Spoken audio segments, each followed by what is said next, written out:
Hello friends, कैसे हैं आप सब लोग। आज की इस वीडियो में मैं आपके लिए यूकेपीएससी की जो लेक्चरर के फॉर्म आए हुए हैं उसमें जो स्क्रीनिंग का फर्स्ट पार्ट है टीचिंग एप्टीट्यूड, उससे रिलेटेड कुछ एमसीक्यूज लेके आई हूँ और मुझे पूरी उम्मीद है कि आपको ये वीडियो पसंद आएगा। तो चलिए स्टार्ट करते हैं। निम्न कथनों पर विचार कीजिए। ठीक है, यहाँ पे आपको दो स्टेटमेंट दिए हुए हैं। पहला स्टेटमेंट हमारा है एनपीई 1968 का ड्राफ्ट सप्रू समिति ने दिया था। सेकंड स्टेटमेंट है एनपीई 1968 भारत की प्रथम शिक्षा नीति है जिसकी घोषणा जवाहरलाल नेहरू ने की थी। अब ऑप्शन क्या है, दोनों कथन सत्य हैं, यानी कि कह रहे दोनों का। तो पहला क्या है, एनपी 1968 का ड्राफ्ट सप्रू समिति ने दिया था। जी हाँ, ये बिल्कुल सही बात है कि इसका ड्राफ्ट जो है वो सप्रू समिति ने दिया था। नेक्स्ट है एनपी 1968 भारत की प्रथम शिक्षा नीति है। प्रथम शिक्षा नीति है, ठीक है। फिर क्या है, जिसकी घोषणा जवाहरलाल नेहरू ने की थी। तो ये स्टेटमेंट क्या है, गलत है। पहली शिक्षा नीति ये तो सही है, लेकिन इसकी घोषणा किसने की थी, श्रीमती इंदिरा गांधी ने की थी। उस समय भारत की प्राइम मिनिस्टर इंदिरा गांधी थी। तो ऑप्शन कौन सा सही होगा हमारा, केवल कथन एक सत्य है और दोनों कथन असत्य है। पहला वाला सत्य है, लास्ट वाला। तो हमारा ऑप्शन सही होगा, केवल एक कथन सत्य है। ये ऑप्शन मैंने यहाँ पे इसलिए डाला है क्योंकि एग्जाम में बच्चे देखेंगे एनपी 1968 भारत की प्रथम शिक्षा नीति है, ठीक है, आगे पढ़ा ही नहीं, सीधे लगा दिया दोनों कथन सत्य है। और पहला ऑप्शन भी एग्जामिनर यही देगा। तो हमेशा एग्जाम में दोनों जो स्टेटमेंट है पूरा पढ़ो, दोबारा पढ़ो, उसके बाद जाके उसका आंसर दो।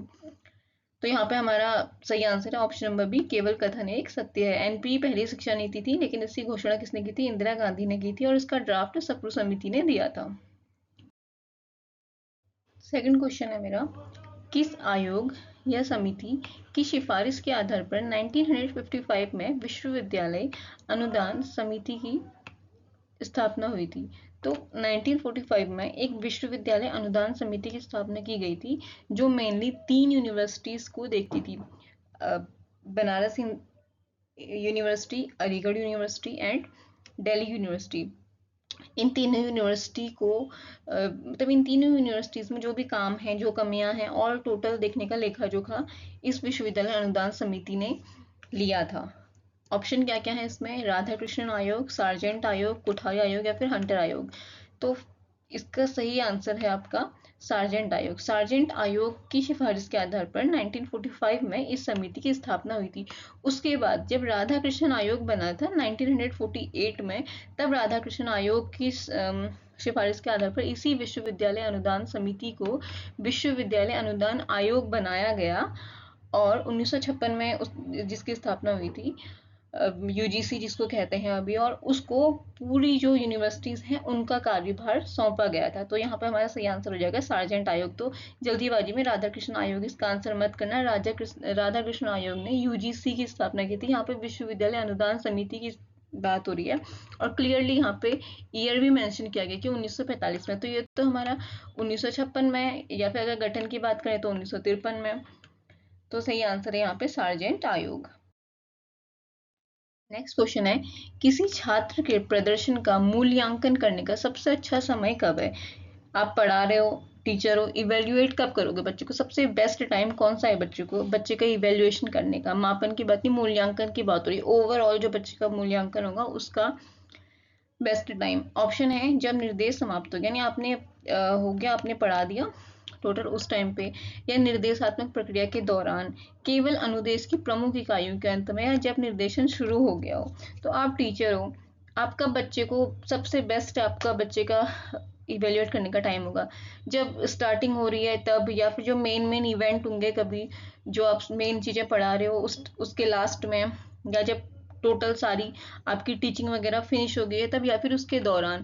तो इसका जो सही, जो परफेक्ट आंसर यहाँ पे है वो है आपका निर्देशात्मक प्रक्रिया के दौरान, इन बिटवीन। सही होगा option number B. Next question, किस आयोग ने शिक्षा में कॉमन स्कूल सिस्टम लागू करने की सिफारिश की थी। तो सबसे पहले तो हम ये समझते हैं कि कॉमन स्कूल सिस्टम है क्या। तो कॉमन स्कूल सिस्टम एक मतलब एक ऐसा सिस्टम है जिसमें सारे ही जो एम करता है, हम ये कह सकते हैं कि जो एम करता है कि सारे बच्चों तक एक समान पहुंच हो एजुकेशन की। ठीक है। मैंने एक जैसे समानता के लिए शिक्षा की बात करते हैं ना, जिसमें हम इंक्लूसिव एजुकेशन को भी ऐड कर सकते हैं कि नेबरहुड स्कूल इसमें बने, क्वालिटी एजुकेशन मिले बच्चों को, लोकल लैंग्वेज में बच्चों को सिखाया जाए। मतलब किसी भी प्रकार का भेदभाव, चाहे वो जातिगत भेदभाव हो, सामाजिक भेदभाव हो, सांस्कृतिक भेदभाव हो, उस भेदभाव को शिक्षा के क्षेत्र में नहीं लाना देना ही कॉमन स्कूल सिस्टम है। यानी एक प्रकार की शिक्षा सारे बच्चों के लिए बिना किसी डिस्क्रिमिनेशन के लिए, और क्वालिटी एजुकेशन, गुणवत्तापूर्ण शिक्षा, ये कॉमन स्कूल सिस्टम की मेन एम है। इसको लागू करने की सिफारिश किसने की थी? इसको लागू करने की सिफारिश की थी हमारा कोठारी आयोग ने। तो हमारा सही आंसर होगा इसमें ऑप्शन नंबर बी, कोठारी आयोग। इंपोर्टेंट क्वेश्चन है ये। है यहाँ पे भी आपको दो कथन दिए गए हैं। पहला स्टेटमेंट क्या है कि डॉक्टर ए लक्ष्मण स्वामी मुदालियर मद्रास विश्वविद्यालय के कुलपति थे। ठीक है, जिस समय ये माध्यमिक शिक्षा आयोग या फिर मुदालियर आयोग के अध्यक्ष बने थे, ये तत्कालीन मद्रास विश्वविद्यालय के कुलपति थे। नेक्स्ट है राधा कृष्णन आयोग ने यूजीसी के गठन की सिफारिश करी थी।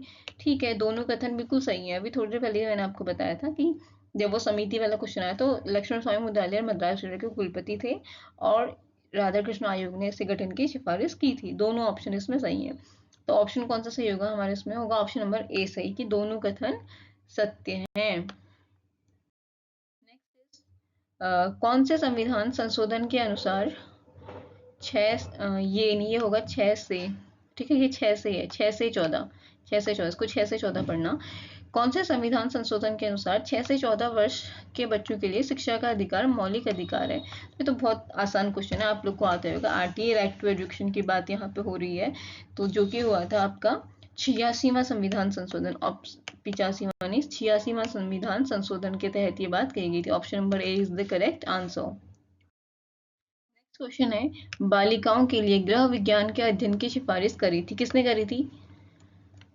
कि ये बात बोली गई थी कि लड़कियों के लिए मतलब एक तो आप अलग से जो विद्यालय खुलते हैं जो केवल गर्ल्स के लिए होते हैं, वहाँ पे होम साइंस की एजुकेशन लाई जाए, और आवश्यक हो तो को एजुकेशन में भी लाई जाए। और इसके अलावा अगर दोनों से भी बात नहीं बनी तो ऐसे स्कूल बनाए जाए जहाँ केवल गर्ल्स ही गर्ल्स पढ़ती है, स्पेशली वहाँ गृह विज्ञान की शिक्षा होनी चाहिए। तो ये कहा था आपका माध्यमिक शिक्षा आयोग या फिर मुदालियर शिक्षा आयोग ने। Option number D is the correct answer. Next question है राधा कृष्णन आयोग स्वतंत्रता के बाद भारत का पहला आयोग था। ये कथन वाला क्वेश्चन आ गया फिर से आपका। आजकल ऐसे ही क्वेश्चन पूछे जा रहे हैं, तो मैंने कोशिश की कि सारी टाइप के क्वेश्चन इसमें इंक्लूड करूं। नेक्स्ट है राधा कृष्णन आयोग का गठन माध्यमिक शिक्षा में सुझाव देने के लिए किया गया था। अच्छा जी, ऑप्शन क्या क्या है कि दोनों सत्य हैं, केवल कथन एक सत्य है। इसको कथन एक मान लो, जो पहला वाला है, ठीक है, ये कथन एक और ये वाला कथन दो। दोनों कथन असत्य हैं या केवल दूसरा कथन सही है? तो क्या है इसमें ऑप्शन कि राधा कृष्ण आयोग स्वतंत्रता के बाद भारत का पहला आयोग था। बिल्कुल सही बात है, आज़ादी के बाद ये भारत का पहला आयोग था। नेक्स्ट है राधा कृष्ण आयोग का गठन माध्यमिक शिक्षा में सुझाव के लिए किया गया था। तो ये यहाँ पे जो लाइन है ये बिल्कुल ही गलत है कि माध्यमिक शिक्षा में सुझाव के लिए किया गया था। राधा कृष्ण आयोग का जो गठन है वो उच्च शिक्षा में सुझाव देने के लिए, उच्च शिक्षा के पुनर्गठन के लिए किया गया था, जिसके अध्यक्ष कौन थे? Doctor S Radhakrishnan. और इसकी स्थापना हुई थी 1948-49 में, और इसकी जो भी रिकमेंडेशन थी काफ़ी स्ट्रॉन्ग रिकमेंडेशन है जो आज तक भी लागू हो रही हैं। तो यहाँ पे हमारा ऑप्शन कौन सा सही होगा कि केवल पहला वाला सही है? ये है ऑप्शन नंबर बी कि केवल कथन 1 सत्य है। यहाँ पे भी आपके दो स्टेटमेंट दिए हुए हैं कि कोठारी आयोग ने 6% राष्ट्रीय आय का शिक्षा में निवेश करने की सिफारिश करी थी। नेक्स्ट, कोठारी आयोग का गठन 1964 में हुआ था। तो बताइए इसमें क्या सही है? आई होप आप लोग को ये आता होगा। तो ये बात बिल्कुल सही है कि कोठारी आयोग ने कहा था कि जो राष्ट्रीय आय है उसका 6% शिक्षा में खर्च करना चाहिए। और कोठारी आयोग का गठन भी आपका 1964 में हुआ था। 1966 में इसने अपनी रिपोर्ट सौंपी थी और श्री दौलत सिंह कोठारी इस आयोग के अध्यक्ष थे। एंड ये, हाँ, एक चीज़ और कि ये पहला एक ऐसा आयोग था जो प्राइमरी एजुकेशन, सेकेंडरी एजुकेशन और हायर एजुकेशन तीनों को मतलब तीनों में ही सुधार के लिए, तीनों में ही डेवलपमेंट लाने के लिए इस आयोग का निर्माण किया गया था। उससे पहले जो आयोग बने थे राधा कृष्णन उच्च शिक्षा के लिए था, माध्यमिक केवल माध्यमिक था, लेकिन ये शिक्षा में व्यापक पहुंचे, शिक्षा में व्यापक विस्तार के साथ आया एक पहला आयोग था। तो ये दोनों ही स्टेटमेंट हमारे सही है। तो यहाँ पे हमारा आंसर कौन सा हो जाएगा कि दोनों कथन हमारे सही है, दोनों कथन सत्य है। Option number A is the correct answer. ठीक है। आवासीय विद्यालय खोलने की सिफारिश किसने करी थी? अभी पिछला ही जो मेरा वीडियो है ना, मैंने इसी पे बनाया था। वहां पे मैंने क्लियरली बताया कि रेसिडेंशियल डे स्कूल्स की बात की गई है, डे स्कूल की बात की गई है, और वो स्कूल जो है फैक्ट्रीज के नजदीक हो, इसकी बात करी गई है। किसने करी थी? वो बात करी थी मुदालियर आयोग या फिर माध्यमिक शिक्षा आयोग, जिसके अध्यक्ष कौन थे? डॉक्टर ए लक्ष्मण स्वामी मुदालियर। और इसी आयोग ने कृषि शिक्षा यानी कि एग्रीकल्चर की बात करी थी, पॉलिटेक्निक स्कूल्स की बात करी थी। समानता के लिए शिक्षा की संकल्पना पर किसने बल दिया था?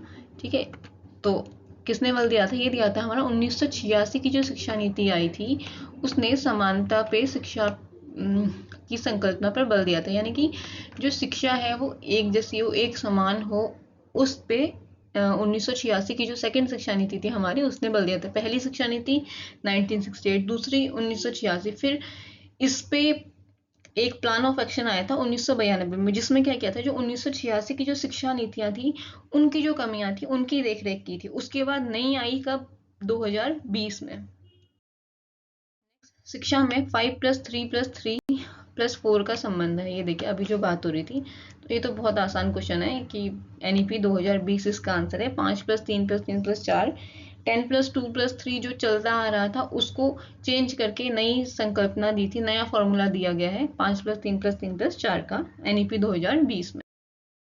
निम्न में से असत्य का चयन कीजिए। कौन सा गलत है इनमें से? अच्छा, जोड़े वाला। ठीक है। माइक्रो टीचिंग ड्वाइट एलन ने दिया है। ये यहाँ पे मेथड्स हैं, टीचिंग मेथड्स, यहाँ पे इनके प्रवर्तक हैं। ड्वाइट एलन ने दिया है, सही है। 5 स्टेप लेसन मेथड जो है ना, पंचपद प्रणाली, हर्बर्ट की, बीएड में पढ़ा होगा, बिल्कुल सही है। इमिटेशन मेथड है अल्बर्ट बांडुरा का। नेक्स्ट है ह्यूरिस्टिक मेथड, किलपैट्रिक। तो अगर ह्यूरिस्टिक मेथड नहीं भी पता है, किलपैट्रिक तो सबको पता होगी। किलपैट्रिक ने कौन सा दिया था? प्रोजेक्ट मेथड दिया था, तो ये गलत है। और ह्यूरिस्टिक मेथड किसने दिया है? HE आर्मस्ट्रॉन्ग ने दिया है आपका ह्यूरिस्टिक मेथड। तो यहाँ पे सही है हमारा ये, क्योंकि ये गलत है। नेक्स्ट क्वेश्चन है कि ऑपरेशन ब्लैक बोर्ड को माध्यमिक शिक्षा में शामिल किया गया था। तो ऑप्शन है इसमें 1995, 85, 86 या फिर 1994। तो सबसे पहले थोड़ा सा समझते हैं ऑपरेशन ब्लैक बोर्ड को। तो ऑपरेशन ब्लैक बोर्ड मेनली इसकी जो शुरुआत थी ना, वो 1987 में हुई थी। ठीक है।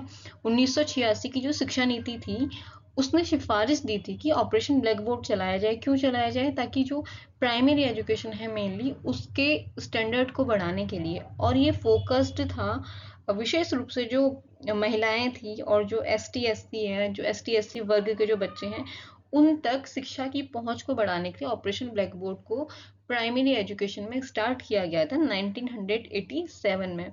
फिर उसके बाद इसको आगे बढ़ाया गया, इसके दायरे को, और इसको माध्यमिक शिक्षा में शामिल किया गया। कब किया गया? 1995 में। तो हमारा सही ऑप्शन होगा यहाँ पे 1995 में इसको माध्यमिक शिक्षा में शामिल किया गया। आवासीय विद्यालय खोलने की सिफारिश की थी। आई थिंक ये क्वेश्चन रिपीट हो गया, तो इसका सही आंसर है हमारा माध्यमिक शिक्षा आयोग, ऑप्शन नंबर डी, माध्यमिक शिक्षा आयोग। तो ये कुछ आज 15 क्वेश्चंस थे। आज मैंने क्वेश्चन कम रखे। मैंने सोचा कि आप लोग का रिव्यू देखते हैं कि आपको इस टाइप के वीडियो पसंद आ रहे हैं या नहीं, और अगर ये आपको पसंद आएंगे, इस पे आपके कमेंट्स आएंगे कि क्या करना है आगे को, तो मैं इस टाइप के वीडियो, इस टाइप के क्वेश्चंस और इंक्लूड करूँगी। तो आज के लिए इतना ही। Thank you for watching.